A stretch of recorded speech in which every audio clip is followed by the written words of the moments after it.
Hello everyone, I am very thankful to all of you कि आप लोगों ने मेरे पिछले वीडियोस को इतना ज़्यादा प्यार, इतना ज़्यादा स्नेह दिया। इसके लिए मैं आप लोगों का आभार व्यक्त करता हूँ। Thank you so much.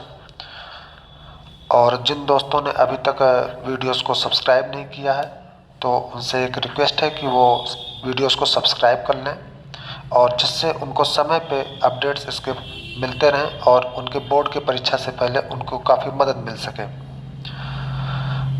Videos को आगे बढ़ाते हुए हम आज का बात करने वाले हैं मैथमेटिक्स के कुछ और मल्टीपल चॉइस क्वेश्चंस जो पिछले प्रश्न पत्र में पूछे गए थे, या इस बार यूपी बोर्ड की माध्यमिक परीक्षा बोर्ड ने जो पैटर्न जारी किया है उस पैटर्न के हिसाब से भी हम लोग देखने वाले हैं कि कौन से क्वेश्चन और किस तरीके के क्वेश्चंस आपके पेपर में आ सकते हैं। तो चलिए शुरुआत करते हैं क्वेश्चंस की तरफ।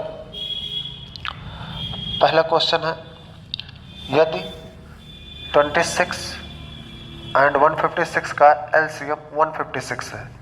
अब देखिए, तो बताना क्या है, आपको एचसीएफ बताना है, यानी मासा। एलसीएम कितना दिया है? 156। यहाँ दो नंबर में से एक नंबर ऑलरेडी 156 है और यही एलसीएम भी आ रहा है। इसका मतलब क्या हुआ कि ये जो 156 है ये 26 से डिवाइड होने वाला नंबर होगा, तभी जो है आपका ये एलसीएम भी हमारा 156 मिल रहा है। यानी 26 से यदि आप 156 में डिवाइड करते हैं तो ये आपका पूरी तरीके से डिविजिबल हो जाएगा और ये 6 टाइम पर डिविजिबल हो जाएगा।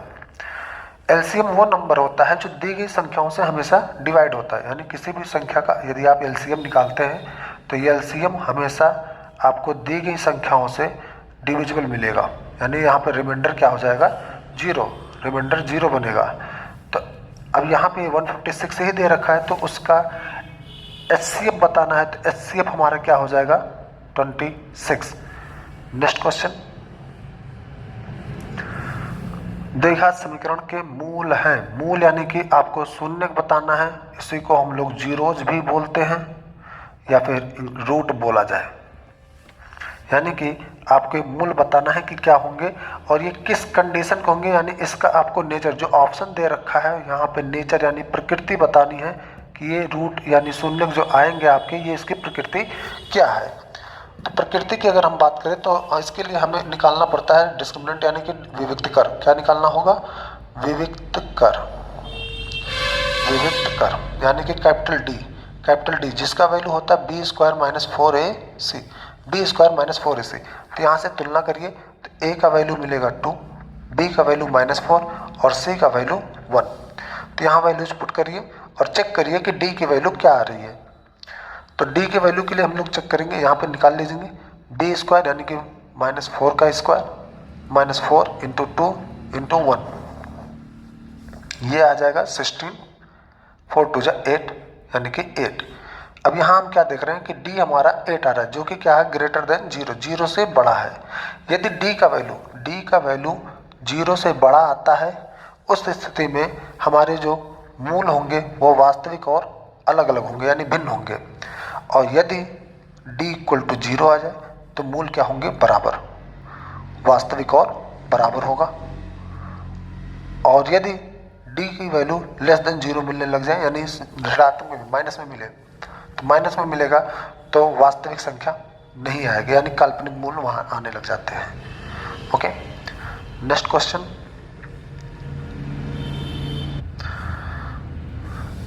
है, बिंदुओं इतने और इतने के बीच की दूरी क्या होगी?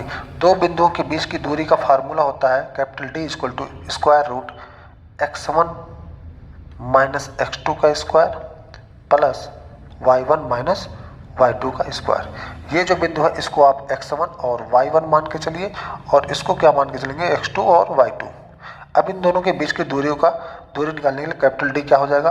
अंडर रूट -1 माइनस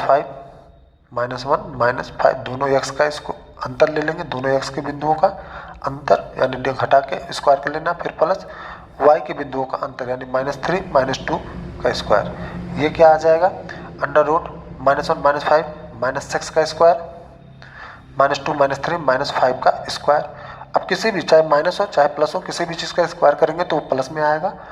तो -6 का स्क्वायर 36, 5 का स्क्वायर 25, दोनों ऐड कर देंगे 3 to 5 5 1 6 यानी 61 √61 यानी कि √61 यूनिट आएगा।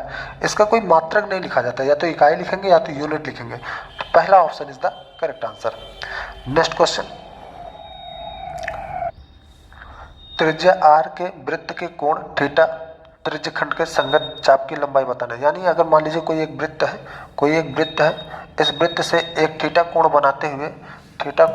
बनाते हुए आपका क्या बन रहा हो, एक त्रिज्य खंड बन रहा हो। इसको हम लोग क्या बोलेंगे, त्रिज्य खंड। ये जो हिस्सा इतना बन रहा है, इतना हिस्सा, इसको बोला जाता है त्रिज्य खंड। क्यों? क्योंकि ये त्रिज्या यानी रेडियस से कट के बना हुआ है, तो इस हिस्से को बोला जाता है त्रिज्य खंड।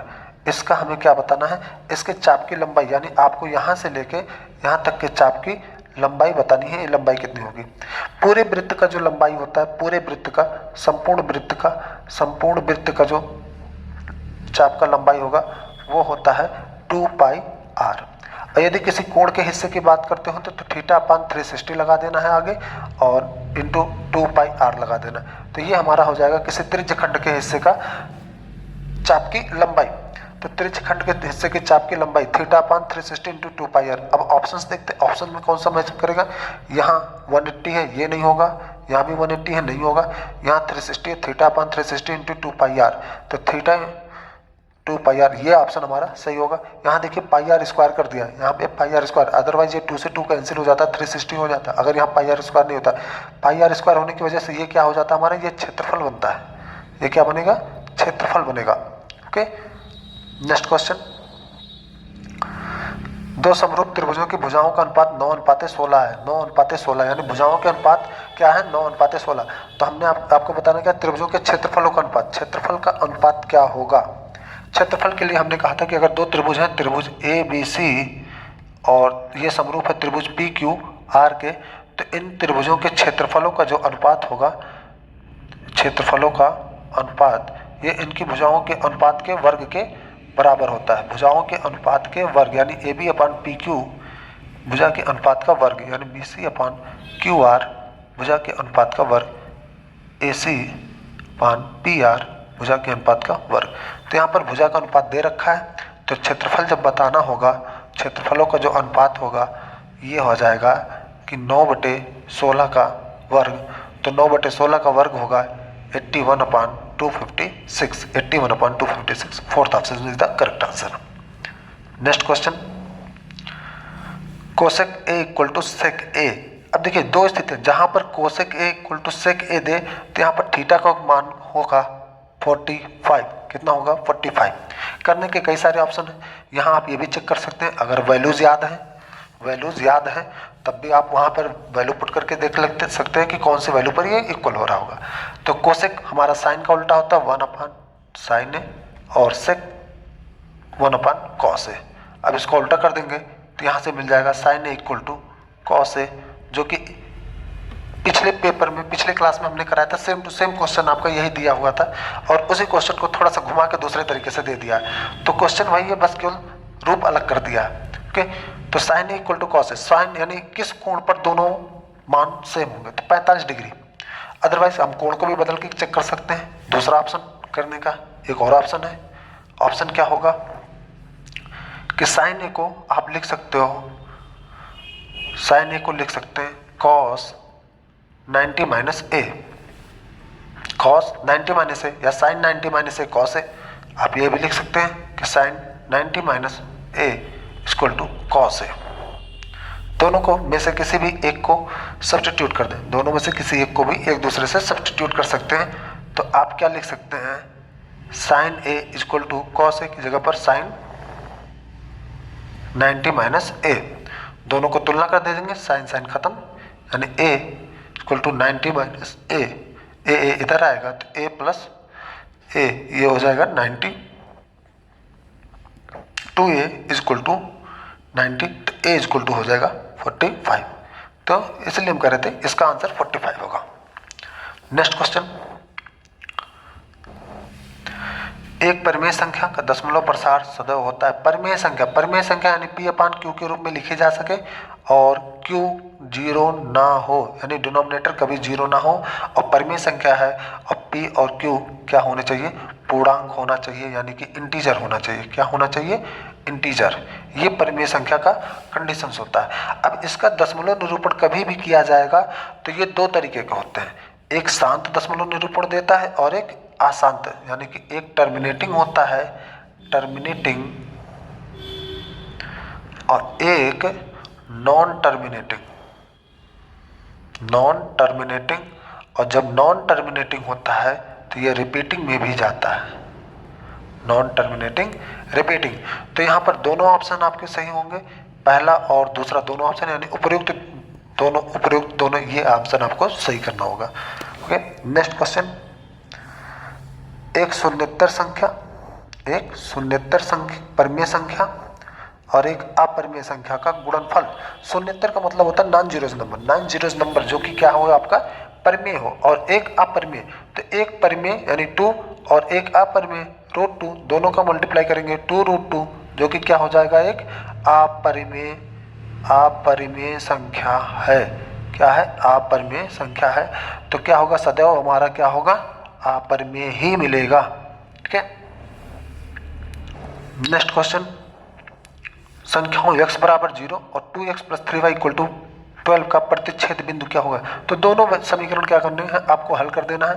दोनों समीकरण हल करेंगे तो x का वैल्यू 0, यहाँ पर x का वैल्यू क्या कर दीजिए, 0 कर दीजिए। तो 2 × 0 + 3y = 12, तो 3y = 12, तो y = कितना आ जाएगा, 4, y की वैल्यू 0, y की 4, तो x = 0 और y = 4, ये ऑप्शन हमारा सही होगा, यानी कि 0,4 is the second option.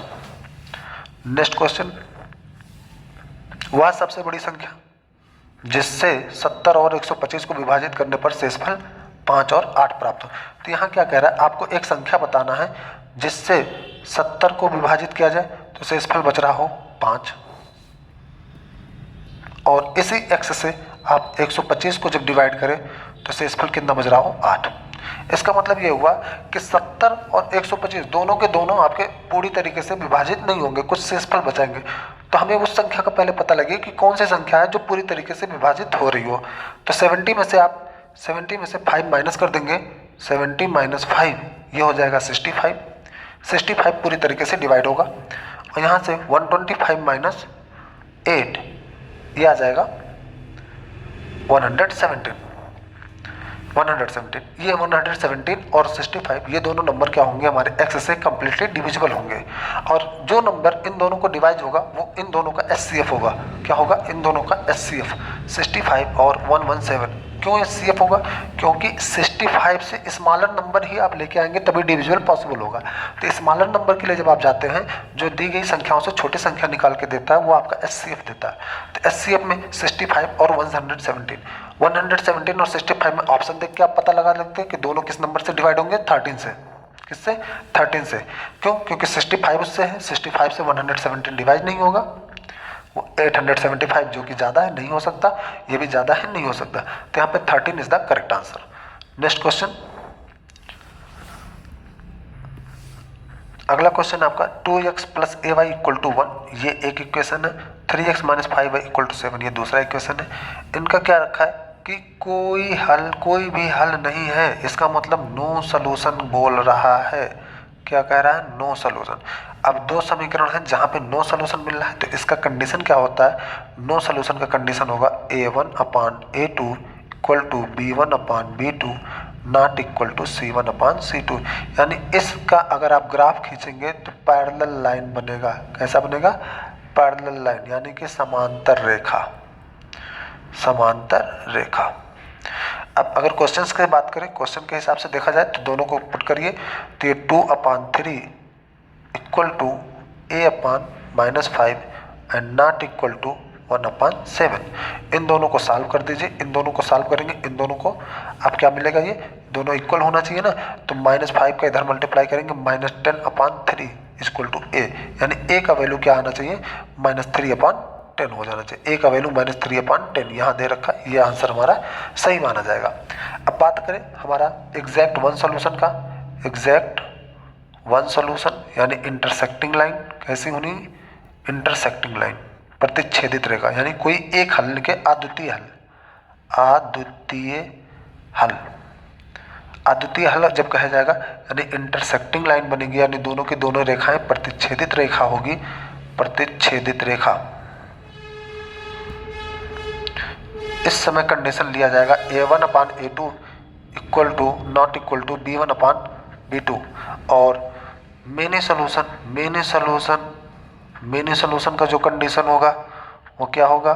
Many solution का मतलब संपाती रेखाएं होती हैं, यानी दोनों रेखाएं एक दूसरे के ऊपर से ही जाएंगी, है ना। तो इस कंडीशन में तीनों का तीनों रेशियो आपका बराबर आएगा, यानी A1/A2 equal to B1/B2 equal to C1/C2। ये कंडीशन आपका होता है। नेक्स्ट क्वेश्चन, द्विघात समीकरण के बारे में निम्न कथनों पर विचार कीजिए। 2x² - 4x + 3 पर कंडीशन दे रखा है कि इसका क्या होगा। तो सब में दे रखा है, देखिए यहाँ पर हम बात कर सकते हैं। यहाँ पर क्या दे रखा है? विविक्त कर शून्य है, विविक्त कर शून्य है, विविक्त कर शून्य से कम है, तो दोनों में से कोई एक कंडीशन मैच करेगा। और यहाँ पर देखिए क्या दे रखा है? मूल वास्तविक नहीं है, और यहाँ दे रखा मूल वास्तविक है। तो आपको दो चीजें चेक करनी है, यानी कैपिटल डी, विविक्त कर का मतलब कैपिटल डी, जिसका वैल्यू होता है B² - 4AC। ये आपको कंडीशन चेक करना है कि ये शून्य से कम आ रहा है कि शून्य से कम नहीं है ना, शून्य से ज्यादा है या शून्य से कम है। और जो मूल होंगे, अगर शून्य से ज्यादा आ रहे हैं, अगर शून्य से ज्यादा आ रहा है तो ये क्या हो जाता है? वास्तविक हो जाएगा। और यदि शून्य से कम आता है तो वास्तविक नहीं है। तो चेक कर लेते हैं डी का वैल्यू कितना आएगा। डी की वैल्यू चेक करिए, तो ए का वैल्यू दे रखा है 2, बी का वैल्यू -4 और सी का वैल्यू 3। तो यहाँ चेक करेंगे B² - 4AC पे -4 का स्क्वायर -4 × 2 × 3, ये हो गया 16, 4 2 8 3 24। तो कितना आ जाएगा? -8। -8 का मतलब हो गया कि वास्तविक नहीं है, यानी वास्तविक नहीं है और शून्य से कम है। -8 क्या है? शून्य से कम, शून्य से कम, यानी पहला ऑप्शन और दूसरा ऑप्शन, ये दोनों ऑप्शन आपके सही हैं, यानी ए और बी सही है, ए और बी सही है, यानी फर्स्ट। ओके, यहाँ देखिए इन ऑप्शंस के अलावा 4 और हमको दे रखे थे, आंसर हमें यहाँ से बताने ना कि यहाँ से बताने। ये फर्स्ट, सेकंड, थर्ड, फोर्थ यहाँ जो दिया है इसके हिसाब से आपको आंसर बताना है। नेक्स्ट क्वेश्चन, AOBC एक आयत है, यानी एक आयत है जिनके शीर्ष हैं A, O और B। ये 3 शीर्ष दे रखे हैं, एक आयत है AOBC आयत। आयत वो होता है जिसके आमने सामने की भुजाएं क्या होती हैं? बराबर होती है, और प्रत्येक कोण कैसा होता है? 90 अंश का, प्रत्येक कोण 90 अंश का। तो यहाँ पर हम बात कर लेते हैं AOBC। ये नाम हमें एक सीक्वेंस में लिखा होना होता है, एक किनारे से चलते, चाहे जिस तरफ से चलिए लेकिन एक किनारे से चलना है। ओके, ए का कोऑर्डिनेट, ए का दे रखा है 0,3, ओ का दे रखा है 0,3। ये देखिए, ये कभी ऐसा नहीं हो सकता कि ये दोनों कोऑर्डिनेट सेम हो, बट यहाँ दे रखा है तो हमें लेना पड़ जाएगा। बी का वैल्यू 5,0। अब इसका क्या बताना? विकर्ण। विकर्ण क्या होगा हमारा? दो वर्टेक्स को जोड़ दीजिए, ये हमारा हो जाएगा इसका विकर्ण, यानी ए बी हमारा विकर्ण होगा। विकर्ण कौन होगा? A B. अब ए बी की लंबाई ज्ञात करनी है, तो अंडर रूट दोनों को घटा लीजिए, 0 - 5 का स्क्वायर प्लस 3 - 0 का स्क्वायर। अब इन दोनों का स्क्वायर करके वर्गमूल ले लीजिए, तो अंडर रूट 5 का स्क्वायर प्लस 3 का स्क्वायर, ये हो जाएगा कितना? 25 + 9, यानी कि under root 34। Under root 34 unit हमारा इसका मात्रक होगा, तो यानी third answer is the correct answer. Next question, यहाँ पे आपको क्या देख रहा है कि x² + kx - 5/4 का मूल 1/2, यानी अगर ये मूल है तो इसका मान यहाँ रखने पर ये बराबर 0 हो जाएगा, यानी x का वैल्यू 1/2 रखेंगे तो ये 0 कर देगा। तो रखिए 1/2 का स्क्वायर प्लस k × 1/2 - 5/4 = 0। तो 1/2 का स्क्वायर मतलब 1/4 प्लस k/2 - 5/4 = 0। अब ये देखिए सेम बेस है, आधार सेम है, यानी हर इनका सेम है, हर सेम है, तो ऊपर वाले को सीधे जोड़ देंगे। -1 1 - 5 1 - 5 -4 प्लस k/2 = 0। तो ये दोनों कट जाएगा, -1 हो गया, तो -1 को उधर ले जाएंगे, तो k/2 = 1, k = 2 हमारा आंसर होगा ना, पहला ऑप्शन हमारा करेक्ट आंसर। नेक्स्ट क्वेश्चन, दो त्रिभुज समरूप होते हैं, यानी दो त्रिभुज आपके कब कब समरूप माने जाएंगे। ओके, तो दो त्रिभुज समरूप कब होंगे? पहला ऑप्शन दिया है यदि इनके संगत कोण बराबर है। जी हाँ, यदि त्रिभुज के संगत कोण यानी तीनों कोण, दो त्रिभुज के तीनों कोण आपस में बराबर होते हैं तो इनको क्या माना जाएगा? ये हम समरूप मानते हैं। अगर दो त्रिभुज के आपके कोण बराबर हैं तो कोण बराबर हैं तो ये त्रिभुज क्या होंगे? समरूप हो जाएंगे, यानी अगर इनके प्रत्येक कोण आपके बराबर हो जाते हैं। ठीक है, तो ये समरूप होंगे। इनकी संगत भुजाएं एक ही अनुपात यानी समानुपाती हैं। जी हाँ, ये भी आंसर सही है, ये भी ऑप्शन सही है। संगत भुजाओं का अनुपात यदि सही है यानी इस भुजा का अनुपात इसके बटे ले लिया जाए, यानी अगर ये त्रिभुज ए बी सी है और ये पी क्यू आर है तो इनकी संगत भुजाएं यानी ए बी बटे पी क्यू ये बराबर हो जाए बी सी बटे क्यू आर और ए सी बटे पी आर, यानी संगत भुजाएं बराबर हो तब भी होंगे। और जब तीनों कोण बराबर हो, कोण ए कोण बी के बराबर, कोण बी कोण क्यू के बराबर और कोण सी कोण आर के बराबर, तब भी हम इनको समरूप मानते हैं। तो ये उपर्युक्त दोनों ऑप्शन सही होगा हमारा यहाँ पर, यानी सी थर्ड वाला आंसर करेक्ट आंसर माना जाएगा। अब यहाँ पर एक और ऑप्शन होता है जब आपके दो भुजाओं का अनुपात बराबर हो, यानी कि A B upon P Q equal to B C upon Q R, दो संगत भुजाओं का अनुपात बराबर हो और इन संगत भुजाओं के जो बीच का कोण है ये कोण भी बराबर हो, तब भी हम लोग त्रिभुजों को समरूप मान के चलते हैं। यानी 3 कंडीशंस है आपके पास। ओके, नेक्स्ट क्वेश्चन, यदि एक समकोण त्रिभुज ए बी सी में कोण सी 90 है, ए सी 3 है और बी सी 4 है तो बिंदु सी से जाने वाली माध्यिका की माप होगी। ओके, तो त्रिभुज है ए बी सी, हमारा एक समकोण त्रिभुज है ए बी सी, ये आपका क्या हो गया समकोण त्रिभुज हो रहा है। यहाँ कोण 90 हो जाएगा, ए बी सी, सी हमारा समकोण 90 अंश। ए सी दे रखा है, ए सी 3 सेंटीमीटर और बी सी है 4 सेंटीमीटर, तो 3 4 तो ये आपका विकर्ण जो ए बी होगा ये 5 सेंटीमीटर का बनेगा। कितने का बनेगा? 5 का बनेगा। अब बिंदु सी से जाने वाली माध्यिका की माप है, बिंदु सी से जाने वाली माध्यिका का माप, तो बिंदु सी से माध्यिका जो जाएगी वो यहाँ से जाएगा और सामने वाली भुजा के बीचों बीच, यानी सामने वाली भुजा पर बीचों बीच जब जाएगा तो ये यहाँ पे भी 90 अंश का कोण बनाएगा। ये राइट एंगल ट्रायंगल की प्रॉपर्टीज होती है। तो ये 5 का आधा माध्यिका कह रहा है तो माध्यिका हो जाएगा ये 2.5 का और इधर भी 2.5। अब हमें इस माध्यिका की लंबाई बनानी है। अब इसके सामने ये भुजा मिल रहा है 4, तो ये हमारा हो जाएगा कर्ण, यानी 4 का वर्ग माइनस 2.5 का वर्ग और इसका वर्गमूल कर देंगे तो ये आपको माध्यिका की लंबाई ये वाला मिल जाएगा। मान लीजिए पी पॉइंट है सी पी। पाइथागोरस का सिंपल इस्तेमाल करेंगे, 90 अंश के सामने वाली भुजा हमेशा कर्ण बनता है। तो 4 चौक के 16 और ये हो जाएगा माइनस 25 का स्क्वायर 625 यानी 6.25, इसको माइनस करोगे तो ये कितना आएगा? अंडर रूट 16 में से 6 गया 10, 10 में से और 0.75 घटा दीजिए 9.75। अब 9.75 का आप वर्गमूल निकालेंगे। 9.75 का जो वर्गमूल आएगा तो इसका वर्गमूल लगभग कितने के आसपास आएगा? 3 के आसपास, 3 से थोड़ा सा ज़्यादा होगा। अब हम ऑप्शंस पे ध्यान देते हैं। यहाँ 2.5 सेंटीमीटर दे रखा है जो कि बहुत कम है और 2.5 का स्क्वायर करेंगे तो ये 6.25 आएगा। 3.5 का स्क्वायर करेंगे तो ये 12.25 आएगा। 3 का स्क्वायर 9 और 4 का स्क्वायर 16, तो ये 9.75 किसके आसपास है? 9 के आसपास है। तो ये 3 वाला ऑप्शन हम लोग सही मान के चले। कुछ थोड़ा सा हल्का सा मिस्टेक रहा होगा, इस वजह से एग्जैक्ट आंसर नहीं मिल रहा है। अदरवाइज क्वेश्चन अगर सही होता, डाटा सही होते तो एग्जैक्ट मिल जाता, बट ये 3 आपको मान के चलिए। ओके, नेक्स्ट क्वेश्चन, एक समचतुर्भुज के विकर्णों की लंबाई 16 और 12 सेंटीमीटर। समचतुर्भुज क्या होता है? ऐसा चतुर्भुज जिनकी सारी भुजाएं बराबर हों। समचतुर्भुज की सारी भुजाएं क्या होती हैं? आपस में बराबर होती हैं और लेकिन तो कोण आपके 90 अंश के नहीं होते। ये सारी भुजा आपकी बराबर होगी और इनके जो विकर्ण होते हैं, समचतुर्भुज के जो विकर्ण होंगे, ये विकर्ण एक दूसरे पे 90 अंश पे काटते हैं। ये विकर्ण एक दूसरे पे क्या करेंगे? 90 अंश पे काटते हैं। यानी कि हर एक त्रिभुज, इसमें 4 त्रिभुज नजर आ रहे हैं, चारों त्रिभुज क्या होंगे? आपके समकोण त्रिभुज होगा। तो विकर्ण की लंबाइयाँ आपको दे रखा है। विकर्ण की लंबाइयाँ 16 और 12 दिया है, 16 और 12 दिया है। इसका मतलब ये एक विकर्ण 16, तो 16 का आधा आधा करेंगे तो ये 8 और 8 हो जाएगा और 12 का आधा आधा करेंगे तो 6 और 6 हो जाएगा। तो समचतुर्भुज ऐसा चतुर्भुज है, इसको हम लोग रोम्बस बोलते हैं। क्या बोलते हैं? रोम्बस। ओके, तो ये ऐसा चतुर्भुज होता है जिसके चारों भुजाएं बराबर होती हैं और इनके विकर्ण यानी डायगोनल्स 90 डिग्री पे काटते हैं और बराबर में काटते हैं, यानी कि बाइसेक्ट होते हैं। ओके, तो आपसे पूछा क्या है? भुजा की लंबाई। भुजा की लंबाई आपको बताना है। तो ये 6 8 10 का एक समकोण त्रिभुज का निर्माण हो रहा है। 6 8 10 का 6 8 10 का एक समकोण त्रिभुज बनेगा। पाइथागोरस से आप ये वाली लंबाई निकाल सकते हैं। ये कितना होगा? तो ये आ जाएगा 10 सेंटीमीटर। ओके, तो second answer is the correct answer. Next question, दो समरूप त्रिभुजों की भुजाएं 4:9 के हैं तो त्रिभुजों के क्षेत्रफल का अनुपात 16:81। ये क्वेश्चन कई बार आ चुका है, इसका मतलब ये आपके इंपॉर्टेंट क्वेश्चन है, कभी भी ये बहुत जगह पूछे गए।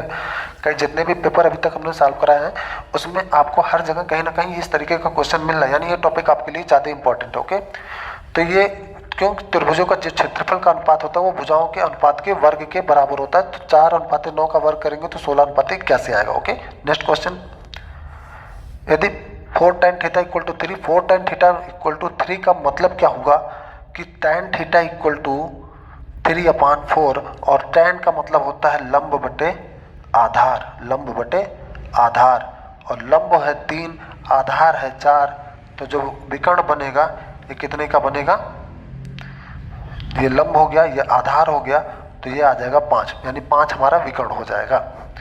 तो 4 sin theta minus cos theta upon 4 sin theta plus cos theta किसके बराबर होगा। sin थीटा की वैल्यू यहाँ से कितनी आएगी, sin थीटा की वैल्यू होगी 3/5, जो कि होता है लंब बटे कर्ण, परपेंडिकुलर अपॉन हाइपोटेन्यूज, और कॉस थीटा की जो वैल्यू होगी वो आधार बटे कर्ण, यानी 4/5, आधार बटे कर्ण। यहाँ वैल्यूज पुट करें, तो वैल्यू पुट करेंगे तो ये आ जाएगा 4 into sine theta, sine theta की वैल्यू 3/5 माइनस कॉस थीटा यानी 4/5 अपॉन 4 इंटू 3/5 प्लस 4/5। सॉल्व करें इसको, 4 3 जा 12, 12/5 माइनस 4/5 डिवाइडेड बाई 12/5 प्लस 4/5। इसको सॉल्व किया जाए और तो ये आ जाएगा 12 माइनस 4 यानी कि 8/5, और ये हो जाएगा 16/5। 5 से 5 कैंसिल हो जाएगा, 8 1 8, 8 2 16, यानी 1/2। 1/2 इज द करेक्ट आंसर, यानी कि third option is the correct answer. अच्छा, ये हमारा, और उसे आप कमेंट सेक्शन में बताएंगे। Okay, next question, sine 75 upon cos 15 का मान कितना होगा। देखिए ये दोनों क्या हैं, साइन और कॉस एक दूसरे में बदलते हैं। अभी मैंने आपको बताया था एक जगह साइन 90 माइनस थीटा ये इक्वल टू कॉस थीटा, या फिर cos 90 minus theta equal to sine theta, ये आपको बता चुका हूँ मैं। यानी साइन और कॉस दोनों आपस में एक दूसरे में बदलते हैं। बस हमें क्या ध्यान देना है कि दो ऊपर नीचे जो दो कोण दे रखे हैं, क्या इन दोनों कोणों को जोड़ने पर 90 हो रहा है, तो 75 प्लस 15 ये दोनों मिला के कितना हो जाएगा 90। और अगर ऐसा स्थिति आता है तो दोनों का वैल्यू कितना होगा 1 होगा। ओके, नेक्स्ट क्वेश्चन, एक वृत्त का परिमाप वर्ग के परिमाप के बराबर है। ओके, तो क्षेत्रफलों का अनुपात आपको बताना है। वृत्त का परिमाप और वर्ग का परिमाप, वृत्त का परिमाप क्या होगा, यानी पेरीमीटर ऑफ सर्कल, वृत्त का परिमाप, वृत्त का परिमाप यानी उसकी बाउंड्री की लंबाई जो कि होती है 2πr, और ये किसके बराबर है आपका वर्ग के परिमाप के बराबर, यानी कि पेरीमीटर ऑफ स्क्वायर। तो पेरीमीटर ऑफ स्क्वायर ये होता है 4 इंटू साइड, 4 इंटू साइड। और जो क्षेत्रफल होते हैं, क्षेत्रफल का होता है πr², ये हो गया क्षेत्रफल, और इनका क्षेत्रफल होता है side into side, side into side यानी भुजा का वर्ग। ओके, तो ये दे रखा है आपको 2πr = 4 इंटू साइड। तो ये दोनों क्या है, बराबर है, दोनों बराबर हैं। इसका मतलब 2πr = 4 इंटू साइड दे रखा है, 2 से इसको डिवाइड करेंगे, 2πr = 2 इंटू साइड, या फिर साइड = कह सकते हैं πr/2। ओके, निकालना क्या है, क्षेत्रफलों का अनुपात। क्या निकालना है, क्षेत्रफलों का अनुपात निकालना है। और क्षेत्रफल का अनुपात क्या हो जाएगा 4πr² upon side into side, side into side. तो πr² आप रख लीजिए, साइड दे रखा है πr/2 इंटू πr/2। तो πr से πr कैंसिल होगा, एक r से यहाँ से r कैंसिल हो जाएगा, 2 2 जा 4 हो जाएगा, यानी 4/π, और 4/5 का मतलब हो जाएगा 4/22/7, 7 ऊपर आ जाएगा, तो 7 ऊपर हो जाएगा, तो 4 इंटू 7/22 ये हो जाएगा, इससे डिवाइड करेंगे 11, यहाँ 2, 14/11 यानी 14:11 is the correct answer. Okay, बढ़ते हैं अगले क्वेश्चन की तरफ। दो गोलों के आयतनों का अनुपात 64:27 दे रखा है। आयतन क्या होता है 4/3 4/3 पाई आर क्यूब, ये हमारा आयतन होता है। तो इनके दो गोले हैं, दो गोले, दोनों गोलों का आयतन आप अलग अलग लीजिए।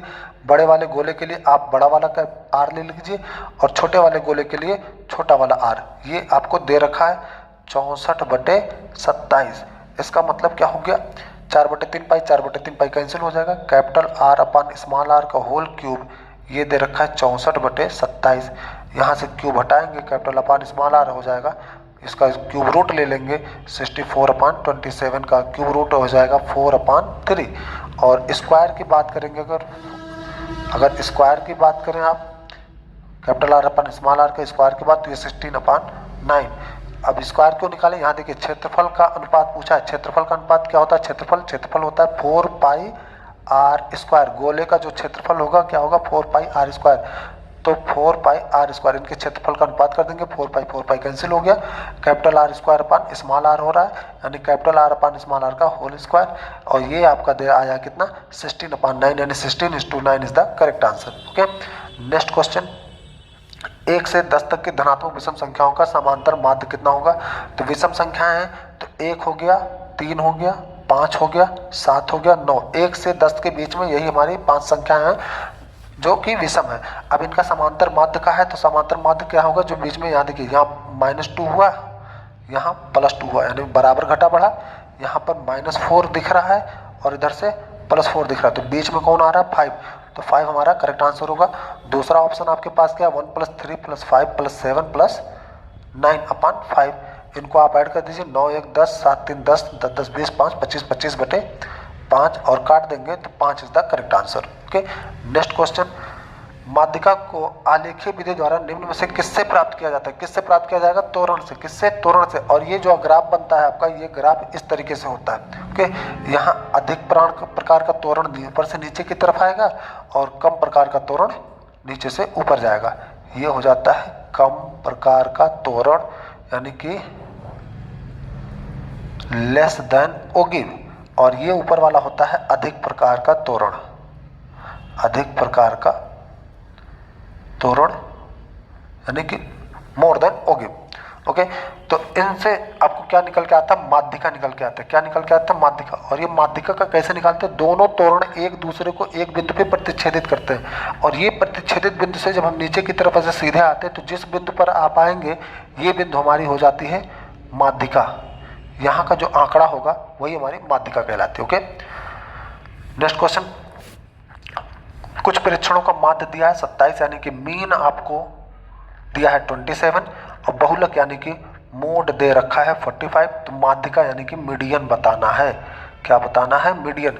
तो हमने एक रिलेशन बताया था मीन मोड मीडियन में, कि 1 mode + 2 mean = 3 median. 1 mode + 2 mean = 3 median. यहाँ पे वैल्यू पुट करिए, 1 मोड यानी 45 + 2 × 27 = 3 मीडियन। इनको सॉल्व कर देंगे, इनको सॉल्व कर दीजिए। सॉल्व करने के लिए क्या करेंगे, 45 + 54/3 = मीडियन। इसको डिवाइड करेंगे, ऊपर ऐड करेंगे 99/3, यानी कि 33 इज द करेक्ट आंसर, यानी second option is the correct answer. बढ़ते हैं नेक्स्ट क्वेश्चन की तरफ।